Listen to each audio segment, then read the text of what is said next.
I'd like to introduce the wonderful John Hendry, OAM. John, he won't be using slides today, but he will be certainly talking to you and giving you insights to the what of RBE.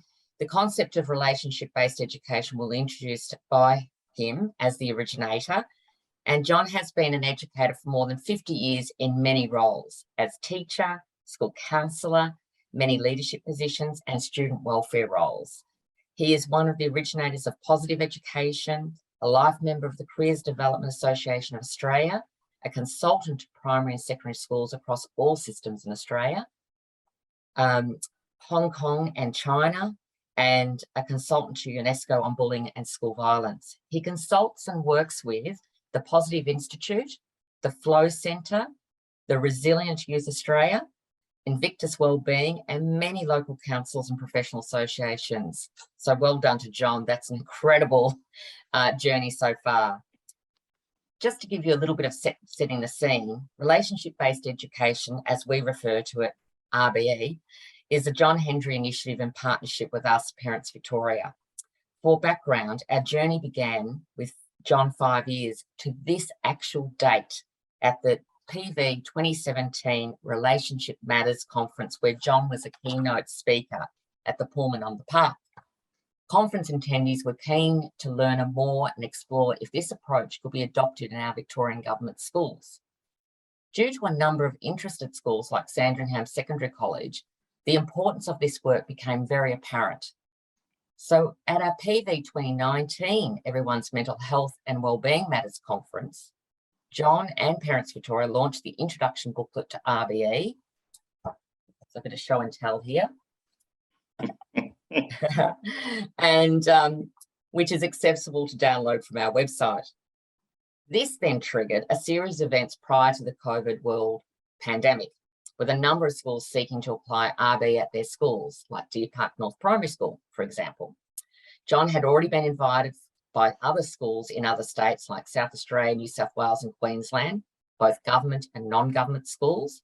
There was even interest in China and a huge private corporation here in Australia who were seeing and seeking the importance and the value of quality relationships.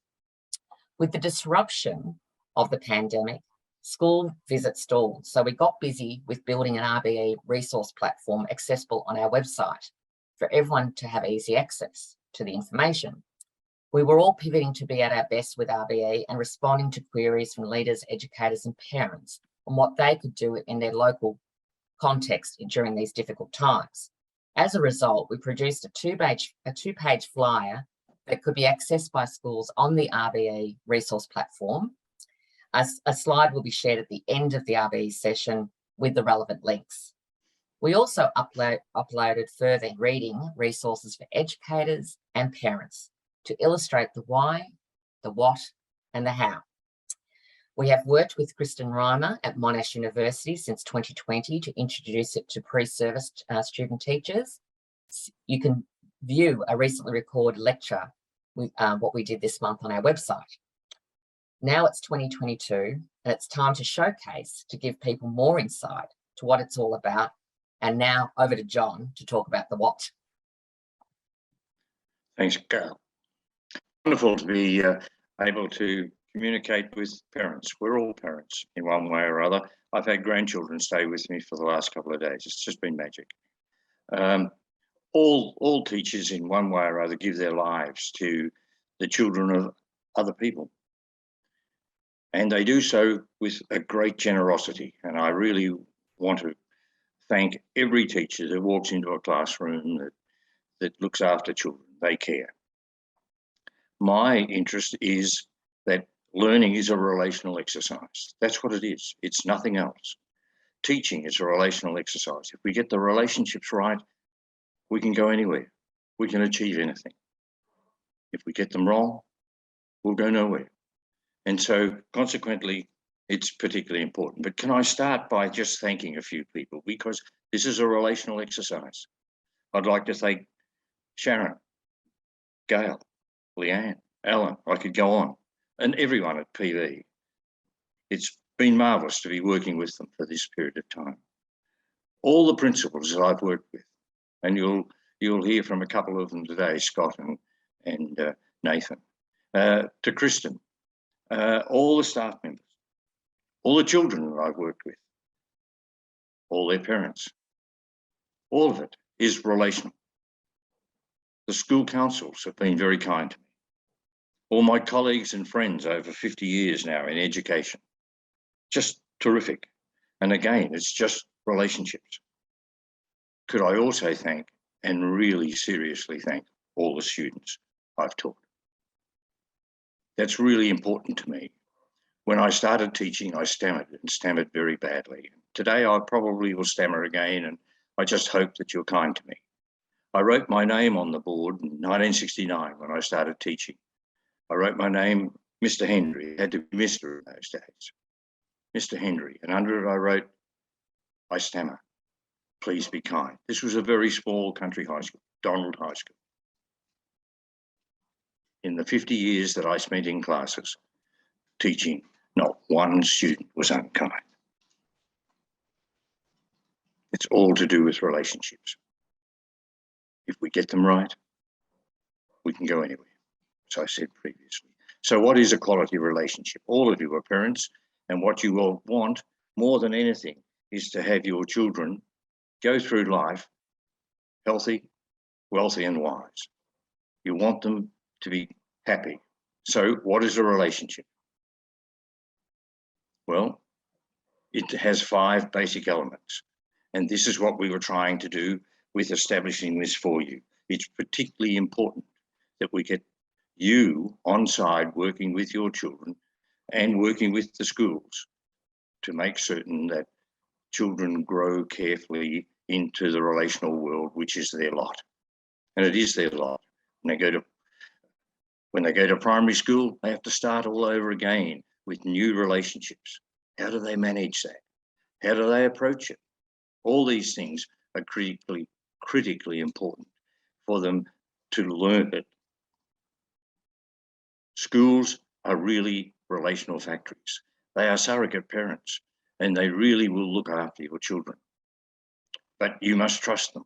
And so let me just, to all the parents that are kindly enough to be involved today, can I just run through very quickly what the 5 elements of a quality relationship are? And then when I've completed this, we'll pass over to Kristen, who will look at it from a point of view of people going into teaching. But the 5 elements of a really quality relationship are trust. Now, what is trust? Trust is critically important. You give yourself to the relationship. On what basis do you form this relationship? We need to make certain that our children form relationships on the basis of giving, not taking, of seeking to add value, not to take value from a relationship. You don't want your children known as a taker rather than a giver. I have grandchildren. They're all wonderful kids. And I hope in life that life is kind to them. But you make your way in life through relationships.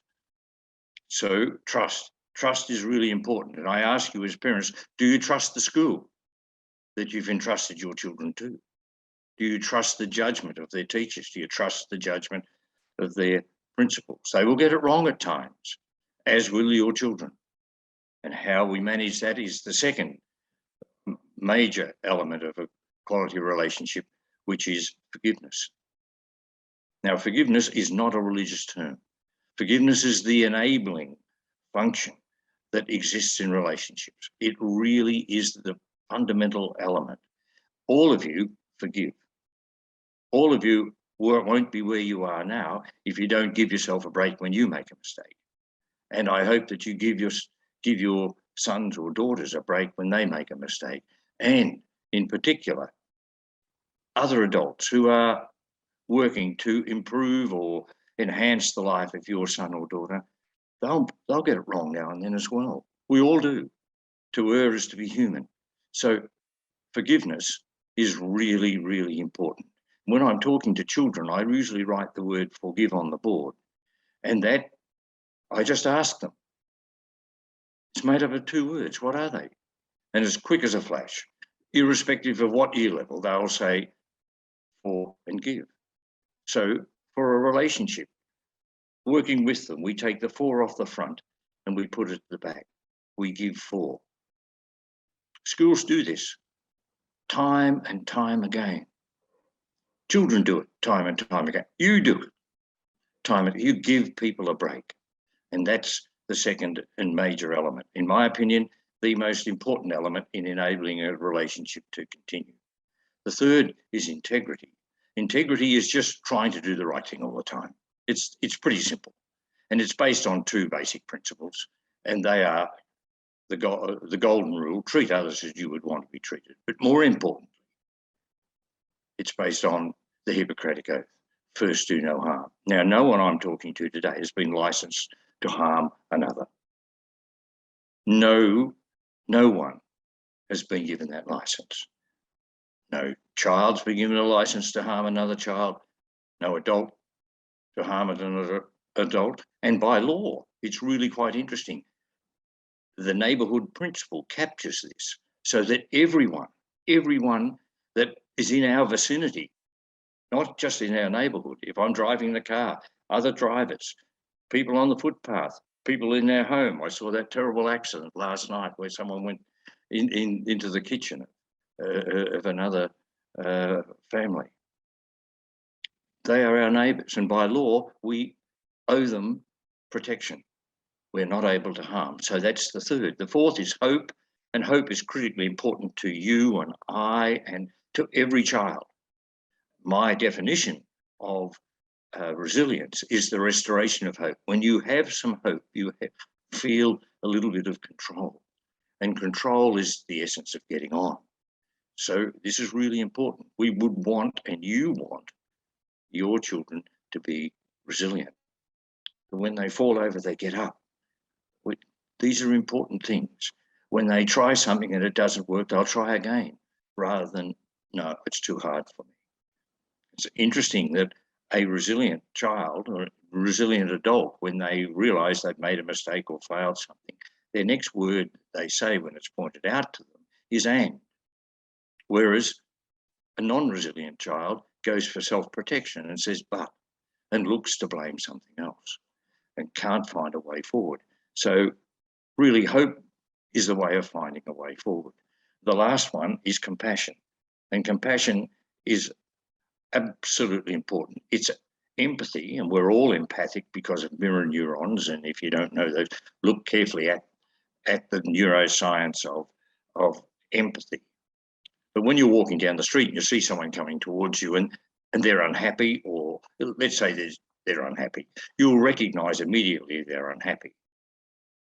However, you could say, it's their business, I don't care. That's not being compassionate.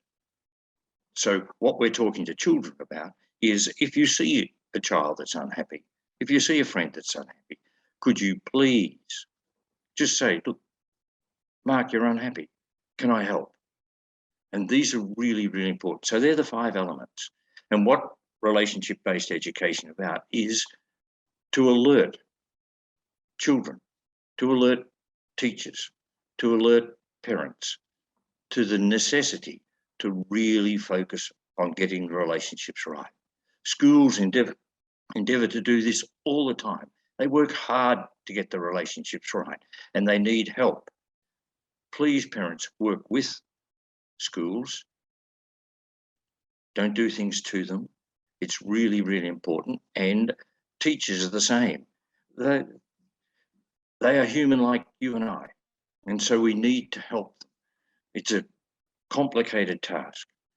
And if I can just say, when I'm working with children, they are marvelous. They get this really quickly. And we talk about friendship. We look with little ones at pets and so forth. And this is really, really critically important. So I just encourage you, get onto the parent website, have a look at all the resources that are now available. And I thank Alan for putting them all together in particular format so that you can easily access it. Again, I go back and thank Gail, Leanne, Sharon, all those at Parents Victoria for being bold enough and perhaps silly enough to take me on as someone to work with.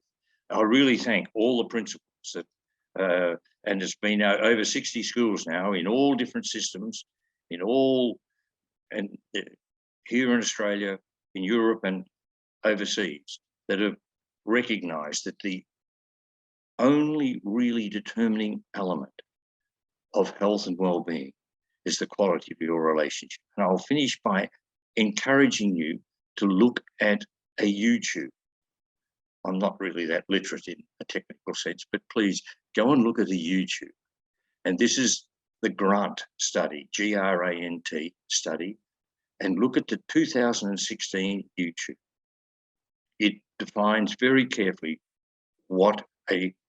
how important a quality of relationship is to your mental health, your physical health, your relational health.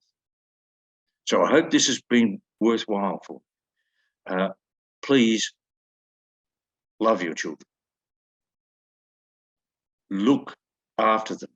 Love does matter, and Sue Gerhardt wrote a wonderful book that looks at why love matters. It's a very, very important book for parents to look at. We've got, by the way, on the parent website, we have a complete reading list. It's not complete, but an extensive reading list that makes all these texts available to you that are very useful. Now, I know people are busy, and when you're a parent, you're flat out all the time, and same when you're teaching. But if you do have a moment,